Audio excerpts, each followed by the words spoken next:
ఓం సాయిరామ్. బాబా భక్తులందరికీ కూడా నమస్కారం అండి. అందరూ కూడా సుఖంగా సంతోషంగా ఎప్పుడూ కూడా ఆనందంగా ఉండాలి అని చెప్పి ఆ బాబాగారి తరపున నేను కూడా మనస్ఫూర్తిగా కోరుకుంటున్నాను. ఈరోజు బాబాగారు అందించే సందేశం ఏంటి అంటే కనుక, తల్లి నీ కష్టాలన్నీ కూడా తీరడానికి ఒక మంచి రోజును నీకు చెప్పబోతున్నాను. అదే జనవరి 10 ముక్కోటి ఏకాదశి. ఈ రోజున ఇంటికి ఈ డబ్బుని తాకుతూ ఈ 2 వస్తువులు తెచ్చుకుంటే చాలు, నువ్వు అనుకున్న సంకల్పం ఏదైనా కానీ తరువాతి రోజుకి అది జరిగిపోయి తీరుతుందమ్మా అని చెప్పి ఈరోజు బాబాగారు మనకు తెలియని ఏదో సందేశాన్ని అందించడానికి మన ముందుకు వచ్చారండి.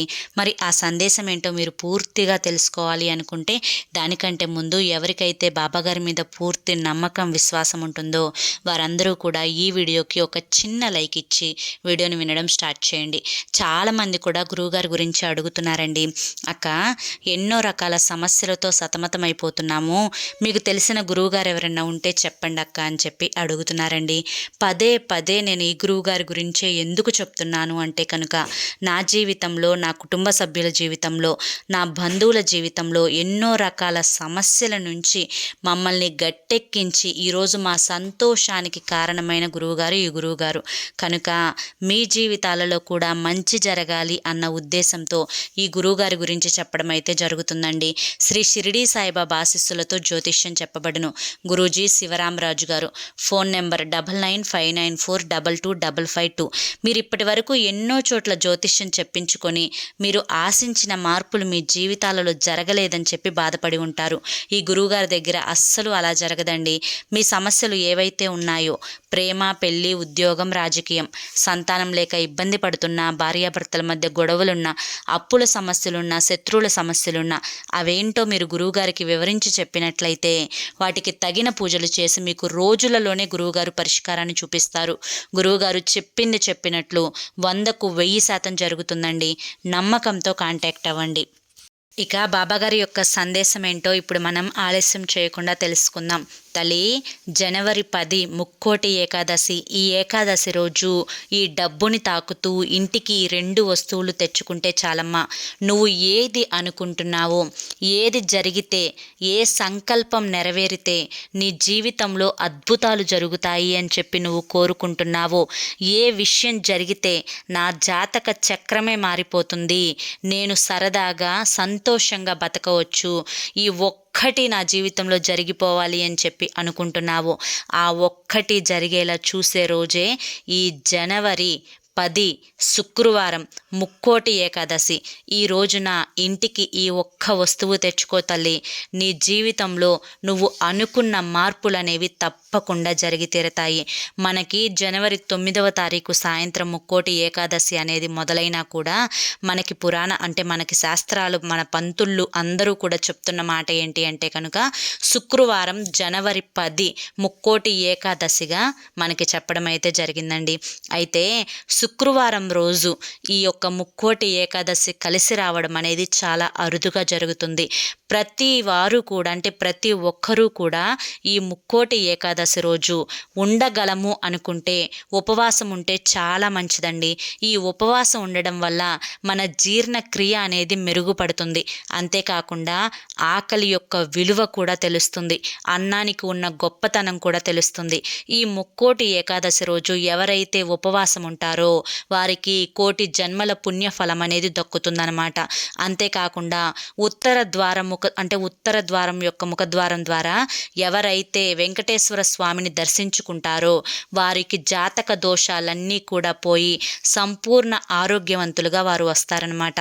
కనుక ముక్కోటి ఏకాదశి రోజు ఎవరు అయితే ఉపవాసం ఉంటారో వారికి ఆరోగ్యంతో పాటు, అదృష్టంతో పాటు కోటి జన్మల పుణ్యఫలం అనేది దక్కి తీరుతుంది.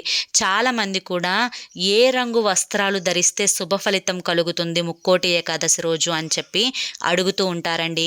అందుకనే ముందుగానే చెప్తున్నాను, ఈ ముక్కోటి ఏకాదశి రోజు పసుపు రంగు బట్టలు ధరించిన వారికి శుభప్రదం అని చెప్పి మన యొక్క పండితులు చెప్తున్నారండి, ఈ ముక్కోటి ఏకాదశి రోజు ప్రత్యేకంగా ఆచరించవలసిన నియమాలు ఏంటి, ఏ వస్తువు తెచ్చుకుంటే మనకి లక్ష్మీదేవి యొక్క అనుగ్రహం కలిగి మన యొక్క కష్టాలు అన్నీ కూడా తీరి మనం ఆనందంగా ఉంటామో జాగ్రత్తగా వినండి.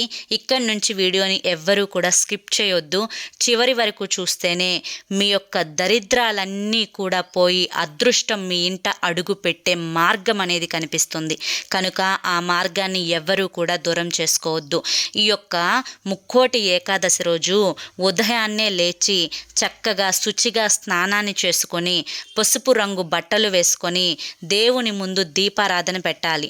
దానికంటే ముందు ఉప్పు పసుపు ఉప్పుని పసుపుని కలిపిన నీటితోటి ఇల్లంతా కూడా తప్పకుండా శుభ్రపరచుకోవాలి. ఇక ముఖ్యంగా మీరు పూజ చేసే సమయంలో తులసి మాలని తప్పనిసరిగా వేయాలన్నమాట. ఈరోజు శుక్రవారం కలిసి వచ్చింది కాబట్టి, అంతేకాకుండా ముక్కోటి ఏకాదశి కాబట్టి పిండి దీపాన్ని పెట్టే ప్రయత్నం చేయండి. చక్కగా పిండి దీపాన్ని మీరే మీ చేతులతో స్వయంగా తయారు చేసుకొని ఆ పిండి దీపం మీద చక్కగా గంధంతో వెంకటేశ్వర స్వామి యొక్క నామాన్ని అలంకరించండి, లేదా మామూలు దీపాన్నైనా కూడా వెలిగించుకోవచ్చు. ఆ రోజు దీపం పెట్టేటప్పుడు ఆవు నేతిని ఉపయోగించే ప్రయత్నం చేయండి, శుభ ఫలితాలు అనేవి కలుగుతాయి. అంతేకాకుండా ఈరోజు ముక్కోటి ఏకాదశి, పైగా శుక్రవారం కలిసి వచ్చింది కాబట్టి మనం పెట్టే దీపాన్ని కూడా తమలపాకు మీద కానీ లేదా రావి ఆకు మీద కానీ పెట్టే ప్రయత్నం చేయండి. ఈ తమలపాకు మీద కానీ రావి ఆకు మీద కానీ దీపం పెట్టి ఎవరైతే సంకల్పం అనేది మాకు ఇది జరగాలి, మా జీవితం బాగుండాలి అని చెప్పి ఎవరైతే కోరుకుంటారో వారి యొక్క సంకల్పం అనేది ఖచ్చితంగా ఆ యొక్క వెంకటేశ్వర స్వామి యొక్క ఆశీస్సులతో జరిగి తీరుతుంది అని చెప్పి గుర్తుంచుకోండి. ఇక ఈ దీపంలో యాలుక్కాయ ఉంటుంది కదా, ఆ యాలుక్కాయని వేసే ప్రయత్నం చేయండి. ఎందుకంటే మనకి ముక్కోటి ఏకాదశి రోజు, పైగా శుక్రవారం కలిసి వచ్చింది కాబట్టి యాలుక్కాయని వేసిన దీపం పెట్టడం చాలా శ్రేష్టం అని చెప్పి మన పండితులు చెప్తున్నారు. అంతేకాకుండా నైవేద్యంగా తీపి పదార్థాన్ని పెట్టండి. అంటే పొంగలన్నం, అంటే బెల్లపన్నం, బెల్లం పరవాన్నం, బెల్లం పాయసం, ఇలా తీపి పదార్థాన్ని నైవేద్యంగా పెట్టండి. అంతేకాకుండా దద్దోజనం కూడా పెట్టవచ్చు అని చెప్పి గుర్తుంచుకోండి. ఇక హారతి ఇచ్చేటప్పుడు పచ్చకర్పూరంతో హారతిని ఇవ్వండి. ఎందుకంటే ఆ వెంకటేశ్వర స్వామికి పచ్చకర్పూరం అంటే చాలా ఇష్టం. ఎవరైతే పూజలో వారి యొక్క సంకల్పాన్ని చెప్పుకొని మాకు ఈ సంకల్పం జరగాలి అని చెప్పి కోరుకుంటారో, ఆ సంకల్పం జరగాలి అంటే కనుక తులసి మాల, కనీసం మీ దగ్గర మాల లేకపోయినా కానీ 2-3 తులసాకులైనా కానీ పూజలో పెట్టి చేస్తేనే ఆ పూజకు ఫలితం దక్కుతుంది అని గుర్తుంచుకోండి. ఇక పచ్చకర్పూరం యొక్క హారతి కూడా తప్పనిసరి అని చెప్పి గుర్తుంచుకోండి. ఇక ఎవరైతే ఈరోజు ఉపవాసం ఉంటారో, ఉపవాసం అంటే మీకు ఆరోగ్యంతో పాటుగా నేను ఇందాక చెప్పినట్లుగా జీర్ణక్రియ అనేది మెరుగుపడుతుంది. మీకు ఎటువంటి అనారోగ్య సమస్యలున్నా కానీ కట్టిక ఉపవాసం ఉండకండి.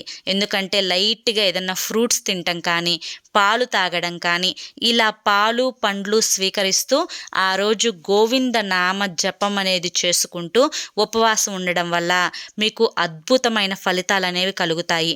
మీ జీవితంలో, మీ జాతకంలో ఉన్న దోషాలన్నీ కూడా తొలగిపోయి మీరు పట్టిందల్లా కూడా బంగారం అవ్వాలి అంటే కనుక తప్పకుండా ఉపవాసం ఉండడం మాత్రం మర్చిపోవద్దు.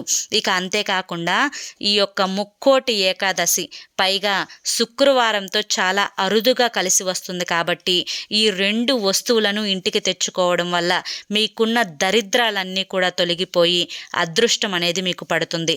ఇక శుక్రవారం రోజు పైగా ఏకాదశి కాబట్టి మీరు లక్ష్మీదేవి యొక్క అనుగ్రహం పొందడం కోసం తప్పకుండా ఇప్పుడు నేను చెప్పిన ఈ 2 వస్తువులను తెచ్చుకోండి. అందులో మొదటిది యాలకులు అన్నమాట. యాలకులు అనేవి చాలామంది అనుకుంటారు కేవలం యాలకులని వంటల్లో మాత్రమే వేసుకుంటాము అని చెప్పి.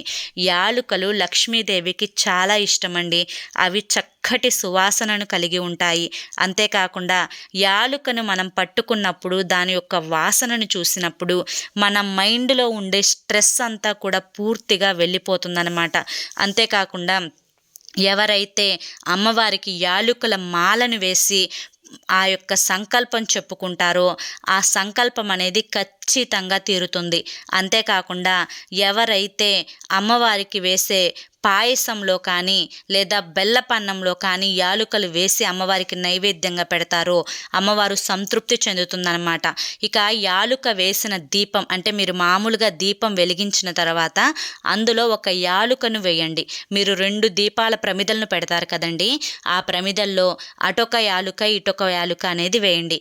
ఈ విధంగా యాలుక దీపం వెలిగించడం వల్ల డబ్బు సమస్యలు, ఎవరైతే మీ ఇంట్లో అనారోగ్య సమస్యలతోటి తరచుగా మాకు ఎప్పుడు ఏదో ఒక అనారోగ్య సమస్య వస్తుంది, ఏదో ఒక బాధ మమ్మల్ని వెంటాడుతూనే ఉంది, మాకు మనశ్శాంతి లేదు, ఆరోగ్యం లేదు, సంతోషం లేదు, సంతృప్తి లేదు అని చెప్పి బాధపడుతూ ఉంటారో ఆ సమస్యలన్నీ కూడా తీర్చే ఒకే ఒక్క మార్గం యాలుక దీపం పెట్టడం.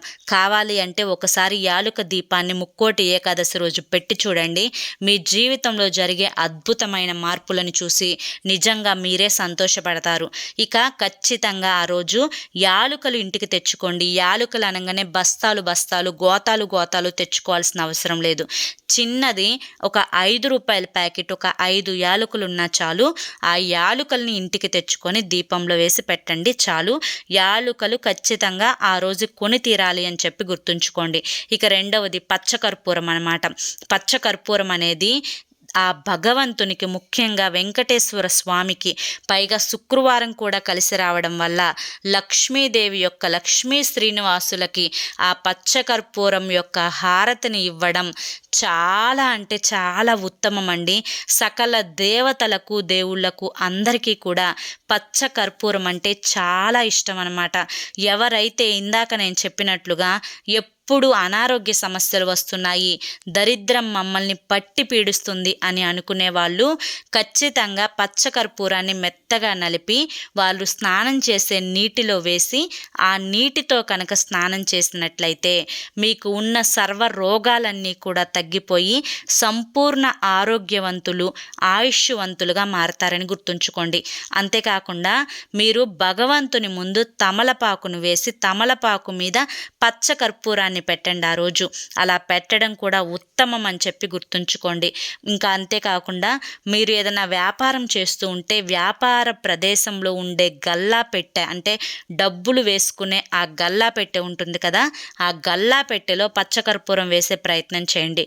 మనకి తెలియని విషయం ఏంటి అంటే మన పూర్వీకులు ముక్కోటి ఏకాదశి వచ్చిందంటే ఖచ్చితంగా పచ్చకర్పూరాన్ని తెచ్చుకునే వాళ్ళు అనమాట. పచ్చకర్పూరాన్ని తెచ్చుకొని వాళ్ళు స్నానం చేసే నీటిలో ఆ పచ్చకర్పూరాన్ని కొంచెం కలుపుకునేవారు. అంతేకాకుండా పచ్చకర్పూరం నూనె వేసి కాల్చి ఆ నూనెను కాసుకొని అది ఒళ్ళంతా మర్దన చేసుకొని చక్కగా స్నానాన్ని ఆచరించేవారు. ఇక చక్కగా విష్ణువుకి, అంటే ఆ విష్ణుమూర్తికి పచ్చకర్పూరం హారతిని ఇచ్చి సంతోషపెట్టేవారనమాట ముక్కోటి ఏకాదశి రోజు. ఇక ముఖ్యంగా మీరు తెచ్చుకోవాల్సిన 2 వస్తువులు ఏంటో ఇప్పుడు అర్థమైనాయి కదా. ఒకటి యాలుకలు, రెండవది పచ్చకర్పూరం. ఏదైనా పెద్ద పెద్ద పనులు జరగట్లేదు, అయ్యో మాకు ఈ పని జరగాల్సిందే, ఇది వెనకబడిపోతుంది, కోర్టు వ్యవహారాలు కానీ, డబ్బుకు సంబంధించిన వ్యవహారాలు కానీ, వ్యాపార సంబంధిత విషయాలు కానీ, ఎవరికైనా అప్పు ఇచ్చి వాళ్ళు డబ్బు తిరిగి ఇవ్వక బాధపడుతున్నా కానీ, లేదా ఒకరిని ఇష్టపడి వారిని పెళ్లి చేసుకోలేకపోతున్నా కానీ, ఇలా ఏదైనా పెద్ద పెద్ద పనులు జరగడం లేదు అంటే కనుక అలాంటి వారు ఈరోజు తెచ్చుకున్న పచ్చకర్పూరాన్ని మీరు చక్కగా మీ మనసులో ఏదైతే సంకల్పించుకుంటున్నారో ఆ సంకల్పాన్ని చెప్పుకొని పచ్చకర్పూరం మీద కొంచెం ఒక 2 చుక్కలైన ఆవు నేతిని వేసి ఆ ఆవు నేతిని వేసిన పచ్చకర్పూరాన్ని మీరు హారతిగా ఉపయోగించండి. మీరు అనుకున్న సంకల్పం ఏంటో అది ఖచ్చితంగా జరిగి తీరుతుంది అని చెప్పి గుర్తుంచుకోండి. ఆహా కర్పూరం ఎంతలే, కర్పూరంతో ఇవన్నీ జరుగుతాయా అని చెప్పి ఎంతలే అని చెప్పి అనుకోకండి. మీరు చేసి చూడండి, మీ జీవితంలో ఎన్ని గొప్ప గొప్ప మార్పులు జరుగుతాయో మీరే తెలుసుకుంటే ఆశ్చర్యపోతారనమాట. దరిద్ర జాతకాలు అనుభవించేవారు, ఎప్పుడూ కూడా రోగాలతో బాధపడేవారు పచ్చకర్పూరాన్ని చక్కగా మీరు ఆ నూనెలో వేసుకొని కాసుకొని ఆ నూనెని ఒంటికి రాసుకొని తలస్నానం చేయండి. లేదా 21 రోజు కానీ 9 రోజులు కానీ 11 రోజులు కానీ పచ్చకర్పూరం వేసి అంటే కొంచెం పచ్చకర్పూరం తీసుకొని దాన్ని మెత్తగా నలుపుకొని దాన్ని మీరు నీటిలో కలుపుకొని 9 రోజులు కానీ 11 రోజులు కానీ 21 రోజులు కానీ మీరు స్నానాన్ని ఆచరించి చూడండి. మీకున్న సమస్యలన్నీ కూడా తొలగిపోతాయి. ఇక ఇవి అంటే ఇప్పుడు యాలకులతోటి పచ్చకర్పూరంతో ఏమేం చేయాలో మీకు తెలిసింది కదండి. ఇక మీరు శుక్రవారం కూడా ముక్కోటి ఏకాదశి రోజు కలిసి వచ్చింది కాబట్టి ఆ రోజు ఉప్పును కూడా తెచ్చుకునే ప్రయత్నం చేయండి. ఆ ఉప్పు అంటే సాల్ట్ కాదు, కల్లుప్పు ఉంటుంది కదా, రాక్ సాల్ట్ అంటాం కదా, ఆ కల్లుప్పుని తెచ్చుకొని ప్రయత్నం చేయండి. శుక్రవారం పైగా ముక్కోటి ఏకాదశి కలిసి వచ్చింది కాబట్టి మీరు ఉప్పును కొన్నా కూడా చాలా మంచిదనమాట. ఎందుకంటే సాక్షాత్తు ఉప్పులో ఆ మహాలక్ష్మీదేవి కొలువై ఉంటుంది. ఎందుకంటే మహాలక్ష్మికి చాలా చాలా ఇష్టమైన పుట్టిల్లు సముద్రం కాబట్టి ఆ సముద్రం నుంచి వచ్చిందే ఈ ఉప్పు కాబట్టి ఆ ఉప్పుని ఇంటికి తీసుకొని తెచ్చుకుంటే ఆ రోజు మహాలక్ష్మి అమ్మవారిని స్వయంగా మన ఇంటికి మన చేతులతో తెచ్చుకున్నట్లే అనమాట. ఇక తమలపాకులు కూడా తెచ్చుకునే ప్రయత్నం చేయండి కుదిరితే కనుక. ముఖ్యంగా అతి ముఖ్యంగా తెచ్చుకోవాల్సినవి యాలకులు, పచ్చకర్పూరం, ఈ రెండే. మీకు స్తోమత ఉంటే కనుక ఉప్పు ప్యాకెట్, తమలపాకులు కూడా తెచ్చుకునే ప్రయత్నం చేయండి. తమలపాకులు మనకి చాలా పవిత్రంగా వాడుకుంటూ ఉంటాం. మనకి శుభకార్యం జరగాలి అన్న తమలపాకు లేనిదే శుభకార్యం జరగదు. అంతేకాకుండా మనం ఎవరికైనా తాంబూలం ఇవ్వాలన్నా కూడా తమలపాకు లేనిదే జరగదు. తమలపాకులు చక్కగా మంచి ముదురు పచ్చ రంగులో ఫ్రెష్గా ఉంటాయన్నమాట. చాలా లేతగా ఉంటాయన్నమాట ఆకులు. ఈ తమలపాకుల మీద దీపాన్ని పెడుతూ ఉంటారు. ఇక గణపతిని చేసి తమలపాకులు, పసుపుతో గణపతిని చేసి తమలపాకుల మీద పెడుతూ ఉంటారు. గౌరమ్మను చేసి తమలపాకుల మీద పెడుతూ ఉంటారనమాట. ఈ విధంగా చాలామంది కూడా ముక్కోటి ఏకాదశి రోజు పచ్చడి తమలపాకులను తీసుకొని పచ్చకర్పూరం పెట్టి పూజ గదిలో అలా ఉంచేస్తూ ఉంటారనమాట. దాని నుంచి వచ్చే సువాసన చాలా చాలా చక్కటి సువాసన కాబట్టి ఆ మహాలక్ష్మీదేవి అక్కడే ఆ వాసనకి ఆ ఇంట్లోనే నిలిచిపోతుంది అని చెప్పి అలా చేస్తూ ఉంటారనమాట. ఇక అంతేకాకుండా తమలపాకు ఎంత పచ్చగా నిగనిగలాడిపోతూ ఉంటుందో వారి జీవితం కూడా అంతే పచ్చగా ఉంటుంది అని చెప్పి శుభ సంకేతంగా ఆ రోజున శుక్రవారం మహాలక్ష్మి అమ్మవారికి ఇష్టమైన రోజు, పైగా మనకి ముక్కోటి ఏకాదశి కలిసి వచ్చింది కాబట్టి మన జీవితం కూడా అంతే పచ్చగా ఆనందంగా ఉండడానికి తమలపాకును అనేది తెచ్చుకుంటూ ఉంటారనమాట. అంతేకాకుండా ఉప్పును కూడా తెచ్చుకుంటాం కాబట్టి ఆ నిండు ఉప్పులో నుంచి ఉప్పు దీపాన్ని పెట్టుకున్నా కానీ మనకి మహాలక్ష్మీదేవి అమ్మవారి యొక్క కటాక్షం లభిస్తుంది. ఆ ఉప్పు దీపాన్ని వెలిగించేటప్పుడు ఆవు నేతితో వెలిగించే ప్రయత్నం చేయండి. అద్భుతమైన ఫలితాలు అనేవి కలిసి వస్తాయి. చూశారు కదా, నేను ఒక 4-5 రోజుల ముందే ఈ వీడియోని మీకు పోస్ట్ చేస్తున్నాను. ఎందుకంటే మీరు ముక్కోటి ఏకాదశి రోజు 10వ తారీఖు శుక్రవారం కలిసి వచ్చింది కాబట్టి ఇందులో మీరు పెద్దగా ఖర్చు పెట్టి తెచ్చుకోవాల్సినవి ఏమీ లేవు. యాలకుల ప్యాకెట్ చిన్నది, పచ్చకర్పూరం కొంచెం, ఒక కళ్ళు ఉప్పు ప్యాకెటు, తమలపాకులు, ఈ 4 వస్తువుల్లో కనీసం 2-3 వస్తువులైనా కానీ తెచ్చుకునే ప్రయత్నం చేయండి. మీకు మీ జాతకంలో ఉండే దోషాలన్నీ కూడా తొలగిపోయి, మీకున్న అనారోగ్య సమస్యలన్నీ తొలగిపోయి, మీకున్న ఆర్థిక సమస్యలన్నీ కూడా తొలగిపోయి సంపూర్ణ ఆరోగ్యవంతులుగా సర్వం అంటే కనుక డబ్బుకి, ఇక ధనానికి, సుఖానికి, సంతోషానికి, ఆరోగ్యానికి ఎటువంటి దిగులు లేకుండా సర్వ సంపదలు అనేవి మీకు కలుగుతాయి. ఖచ్చితంగా ముక్కోటి ఏకాదశి రోజు ఇవన్నీ ఆచరించి చూడండి. అన్నీ ఆచరించకపోయినా కొన్ని అయినా కానీ ఆచరించే ప్రయత్నం చేయండి. మరి బాబాగారి యొక్క సందేశం ద్వారా, మీకు వచ్చిన ఈ పిలుపు ద్వారా ఇవన్నీ కూడా మీరు తెలుసుకొని ఆనందించారు అని చెప్పి, ఈ వీడియో మీకు ఉపయోగపడింది అని చెప్పి నేను ఆశిస్తున్నాను. ఈ వీడియో మీకు నచ్చింది అనిపిస్తే ఈ వీడియోకి ఒక చిన్న లైక్ ఇవ్వడం మర్చిపోవద్దు. కింద కామెంట్ సెక్షన్లో ఓం సాయిరామ్ అని చెప్పి టైప్ చేయడం మర్చిపోవద్దు. మొదటిసారి మన ఛానల్లోకి వస్తే మన ఛానల్లో కింద బ్లాక్ కలర్లో సబ్స్క్రైబ్ అనే బటన్ ఉంటుంది. దాన్ని ప్రెస్ చేసి పక్కనే ఆల్ సింబల్ ఉన్న బెల్ని యాక్టివ్ చేసుకుంటే ప్రతిరోజు బాబాగారి యొక్క సందేశాలు మీకు నోటిఫికేషన్ రూపంలో వస్తాయి. మరి రేపు మరొక మంచి సందేశంతో తప్పకుండా కలుసుకుందాం. అంతవరకు కూడా బాబాగారి యొక్క ఆశీస్సులు మీపై ఉండాలి అని చెప్పి మనస్ఫూర్తిగా కోరుకుంటూ సర్వే జనా సుఖినో భవంతు. ఓం సాయిరామ్.